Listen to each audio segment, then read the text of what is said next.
नमस्कार। बनेगा स्वस्थ इंडिया के इस खास इंटरव्यू में आपका बहुत बहुत स्वागत है। मेरा नाम है अरुण सिंह। बनेगा स्वस्थ इंडिया में हमारा लक्ष्य है कि हम एक हेल्दी नेशन तब ही बन सकते हैं जब हर कोई हेल्दी होगा, कोई पीछे ना रह जाए। हमारा लक्ष्य है संपूर्ण स्वास्थ्य का, और ये तभी मुमकिन है जब हम एक हेल्दी प्लैनेट पर रह रहे होंगे। हमारा फिजिकल और मेंटल वेलबींग हेविली डिपेंड करता है हमारे एनवायरमेंट पे। तो इसीलिए आज हम इस चर्चा में जुड़े हैं। एक स्पेशल कॉज है love in the times of climate change, उस पर आज हम बात करेंगे। मेरे प्रेम की गर्मी सर्द मौसम में चाय के प्याले जैसा काम करेगी। मेरे प्रेम की सर्द हवाएं रेगिस्तान की आंच को भी शीतल बना रखेंगे। इनिशिएटिव की शुरुआत की है दो एंटिटीज ने, एक है CEEW और दूसरा है अनइरेज पोएट्री। दोनों ने कोलैबोरेट किया है। CEEW जो है वो एक थिंक टैंक है, दिल्ली में बेस्ड है, और इसकी फुल फॉर्म है council on energy, environment and water. दूसरी तरफ अनइरेज पोएट्री एक पोएट्री कम्युनिटी है जो मुंबई में है। हम जो अपने दिलबर की कस्में खाते हैं किधर जाएंगे, जब ठौर ठिकाने इश्क से पहले बिखर जाएंगे। अब दोनों ने कोलैबोरेट करके कुछ कविताएं बनाई हैं अबाउट सस्टेनेबिलिटी और क्लाइमेट चेंज। सुनो, स्कूल के पीछे वाले मैदान तक साथ चले क्या, उस आधे टूटे छज्जे के नीचे बैठकर फिर से सपने बुने क्या। इन कवियों से भी आपकी बात करवाएंगे, लेकिन उससे पहले बात कर लेते हैं अलीना सेन से। ये सीनियर कम्युनिकेशन स्पेशलिस्ट और आर्काइविस्ट हैं CEEW में। अलीना, बहुत बहुत स्वागत है आपका इस खास इंटरव्यू में। सबसे पहला सवाल यही होगा, love in the times of climate change, बहुत इंटरेस्टिंग नाम और इंटरेस्टिंग कॉन्सेप्ट, इसका जन्म कैसे हुआ? लोगों तक अगर पहुंचना है आपको कुछ मैसेज, तो आंकड़े हमेशा साथ नहीं देते हैं। They are hard facts. हाँ, जो हार्ड फैक्ट्स बोलते हैं भी। हमको कोई सॉफ्ट पावर वैसे चाहिए था, and performance poetry became this one platform. CW ने पहले portrait of a silver lining, एक परफॉर्मेंस पोएट्री का वीडियो बनाया था फॉर स्टॉकहोम +50 का एक साइंटिफिक रिपोर्ट। हम परफॉर्मेंस पोएट्री लेके फिर सिमर सिंह से बात करें, जो अनइरेज के फाउंडर हैं। He is the one that we worked with portrait of a silver lining, वो वाला जो परफॉर्मेंस पोएट्री के बारे में हम बात कर रहे थे। एंड बस वहां पे that's where it all started, and we said let's do something more with youth. Love in the times of climate change was born. बिल्कुल, बहुत बहुत शुक्रिया अलीना हमारे साथ बात करने के लिए, और बहुत बहुत बधाई एक बार फिर से इस इनोवेटिव इनिशिएटिव के लिए।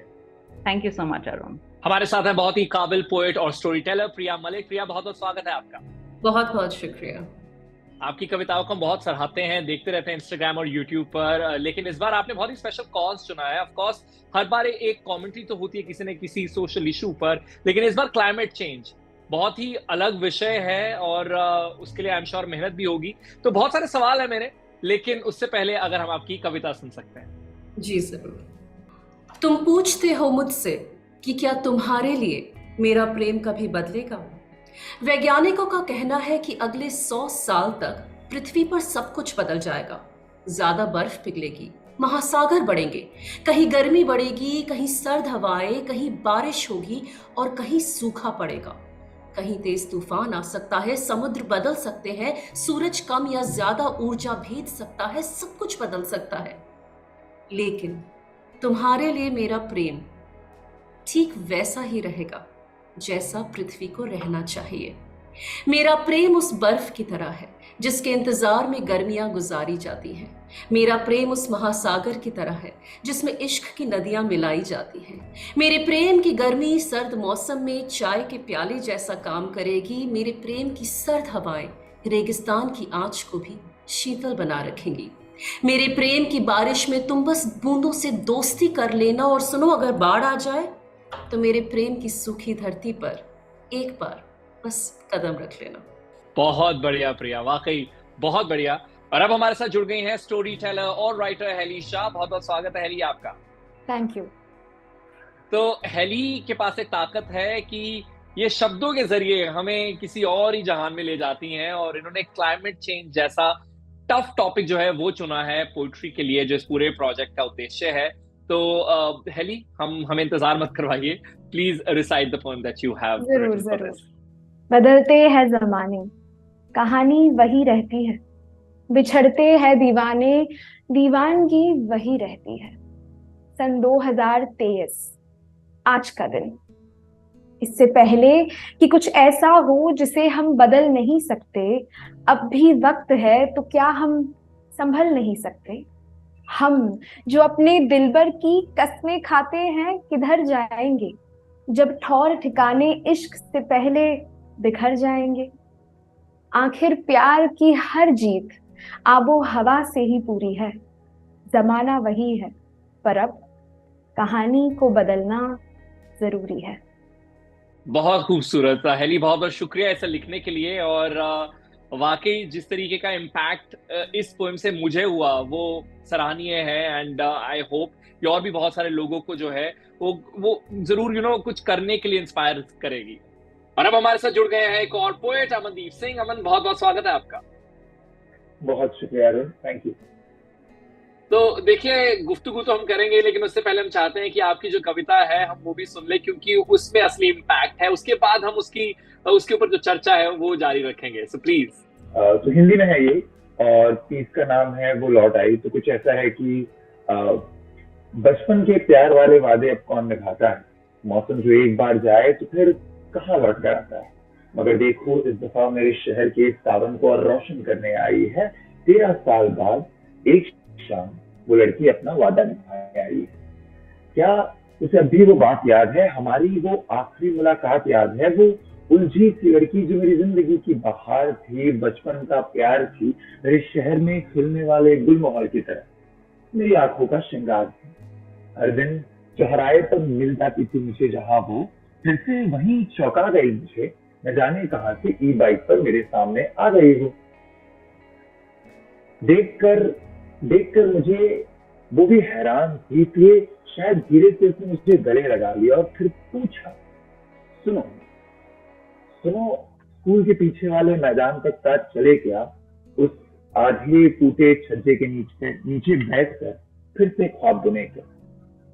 बहुत बढ़िया अमन, बहुत बहुत शुक्रिया ऐसा लिखने के लिए। बहुत खूबसूरत वर्ड्स का आपने चयन किया है। आपकी क्या अप्रोच थी? जैसा मैंने पहले भी कहा कि आपकी पोइट्री में हमें सोशल इश्यूज जरूर नजर आते हैं, बट क्लाइमेट चेंज बहुत ज्यादा पोइट्री में नहीं लिखा गया है इसके बारे में। तो आपकी क्या अप्रोच थी इसके बारे में?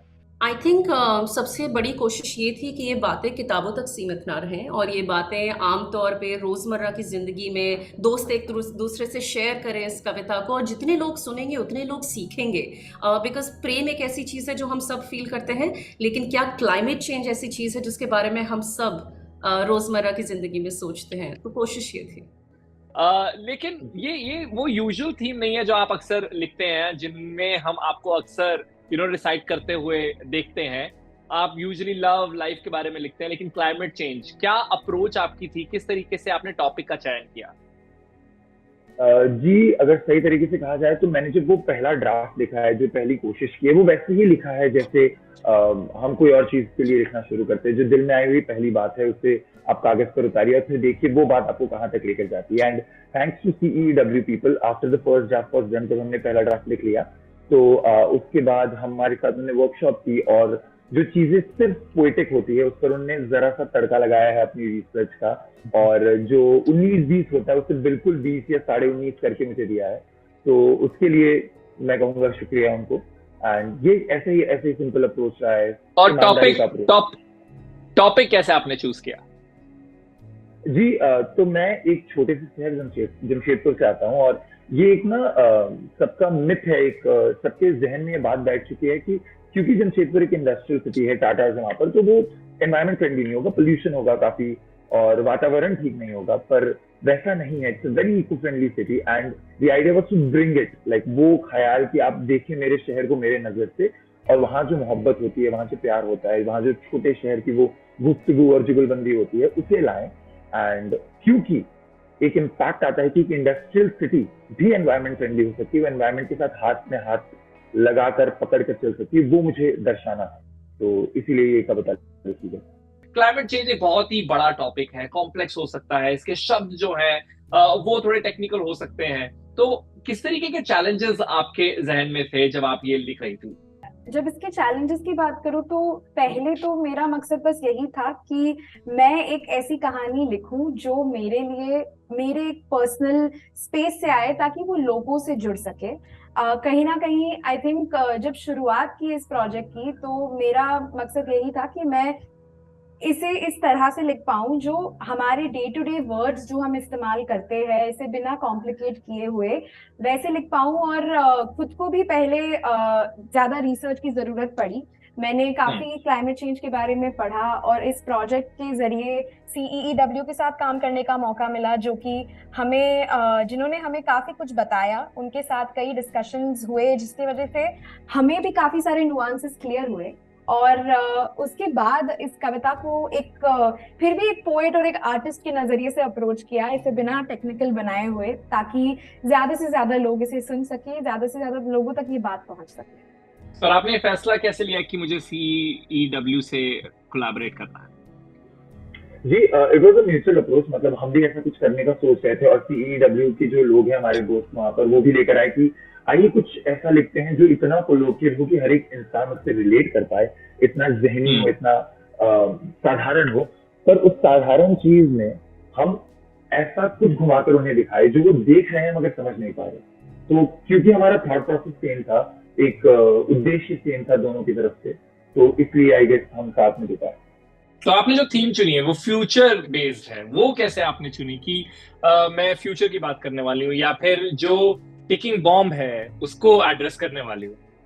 जी, तो आई थिंक रीजन ये था फ्यूचर के बारे में बात करने से, क्योंकि हम ऑब्वियसली कविता से किसी को डराना नहीं चाहते, क्योंकि डर से ये चीजें कभी नहीं होती है। ना डर से प्रेम होता है, ना डर से पर्यावरण के बारे में कुछ होगा, राइट?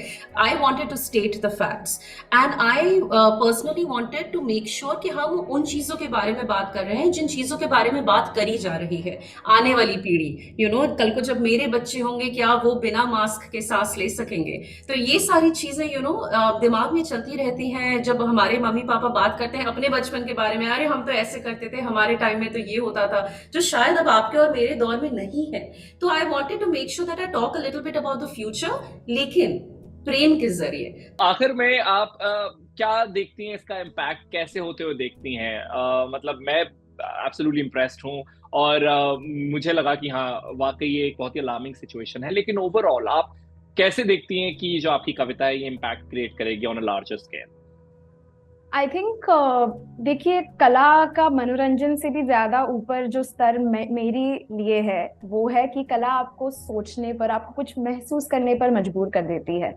तो इस कविता के साथ भी मेरा कहीं ना कहीं वही उद्देश्य था कि मैं ज्यादा से ज्यादा लोगों तक पहुंच सकूं, ताकि जब वो कविता सुने तो उन्हें भी कुछ सोचने पर ये कविता मजबूर करे, कुछ महसूस कर सके वो भी। पर at the end of the day it is art.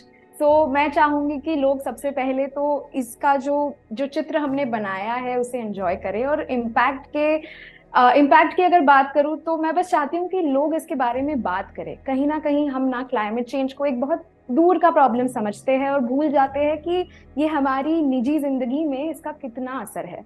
तो मैं बस चाहती हूँ कि लोग उसके बारे में भी सोचें। आई थिंक कला एक ऐसी इसीलिए कलाकार कहते हैं, क्योंकि कला से कार्य आगे बढ़ता है। It makes things happen in motion, I always feel. And जहाँ तक बात हो आर्ट की, कितने सेंचुरीज से इतनी बड़े बड़े युद्ध, इतनी बड़ी बड़ी चीज़ें, इतने बड़े बड़े कॉजेज, ये सब कहीं ना कहीं कला इन चीज़ों को दर्शाती गई है और इन चीज़ों को एक सुधार लेकर आ चुकी है समाज में। तो I definitely wanted to make sure कि मेरी कला जो है वो इसी रास्ते में जाए, कि उस रास्ते में कहीं ना कहीं वो सारे सामाजिक मुद्दों की भी बात हो जिनके बारे में जेन्युइनली स्पीकिंग मैं खुद पर्सनली भी बिलीव करती हूँ। अगर मैं पर्सनली किसी चीज़ में बिलीव नहीं करूँगी, चाहे मैं दुनिया की सबसे अच्छी कवि भी हूँ, तो भी शायद मैं उसको अच्छे से ना लिख पाऊँगी, ना एक्सप्रेस कर पाऊँगी। सो क्लाइमेट चेंज इज समथिंग जिसके बारे में मैं जेन्युइनली अपने जीवन में भी ध्यान रखती हूँ, मेरे दायरे में हमेशा होता है। और शायद और प्रेम भी ऐसा ही है, मैं प्रेम में भी बहुत विश्वास रखती हूँ। तो इन दोनों चीज़ों को अपनी कला में मिलाना मेरे लिए बहुत ज़रूरी था और उम्मीद है कि लोगों को हमारी ये कोशिश पसंद आएगी। अलीना, अमनदीप, प्रिया, हेली, आपका बहुत बहुत शुक्रिया हमारे साथ जुड़ने के लिए। और एक बार फिर से बधाई कि आपने इस कॉज को चुना और इतने ही आर्टिस्टिक तरीके से आप उसे हमारे सामने रख रहे हैं। एक बार फिर से बहुत बहुत शुक्रिया। बनेगा स्वस्थ इंडिया के लिए अरुण सिंह।